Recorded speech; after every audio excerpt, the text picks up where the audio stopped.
Imagine this.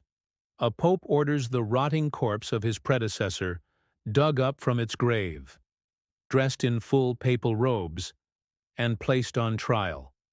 Yes, in the year 897 AD, the Catholic Church literally held a trial for a dead man.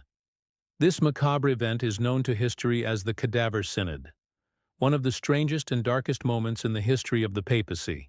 The story begins with Pope Formosus, who reigned from 891 to 896 AD.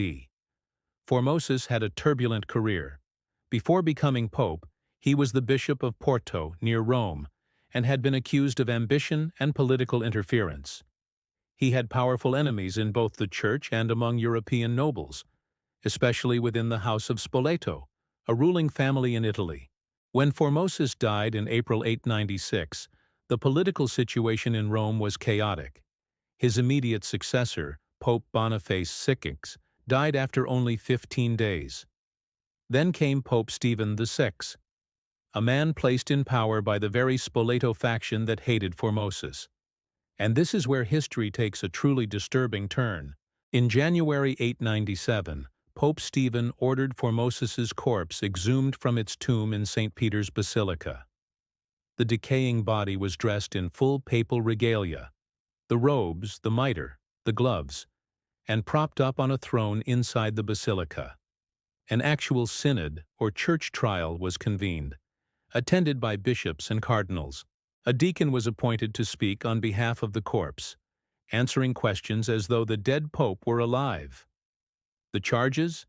That Formosus had illegally assumed the papacy, violated canon law by transferring from one bishopric to another, and had conspired against previous popes.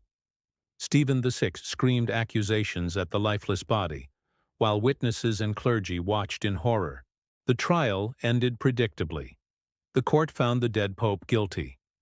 His papacy was declared invalid, and all his acts and ordinations were nullified.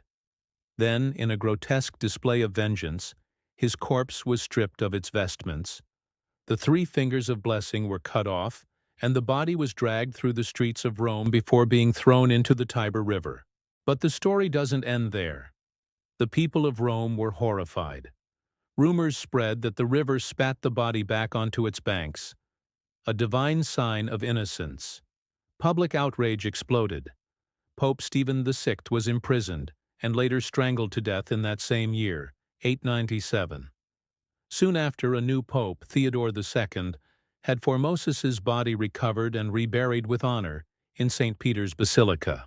Later, Pope John IX convened a new synod that nullified the Cadaver Synod, declared the trial illegal, and forbade any future trials of the dead. But the chaos didn't stop there. Years later, Pope Sergius III, who had been a supporter of Stephen VI, reinstated the Cadaver Synod's verdict, once again condemning Formosus, even after death. It was a time when popes rose and fell, not through faith or theology, but through raw political power, revenge, and fear. The Cadaver Synod remains one of the most shocking moments in church history, a reminder of how far human ambition can twist even the holiest of institutions. A pope once judged a corpse to prove a point, and in doing so, he judged himself in the eyes of history.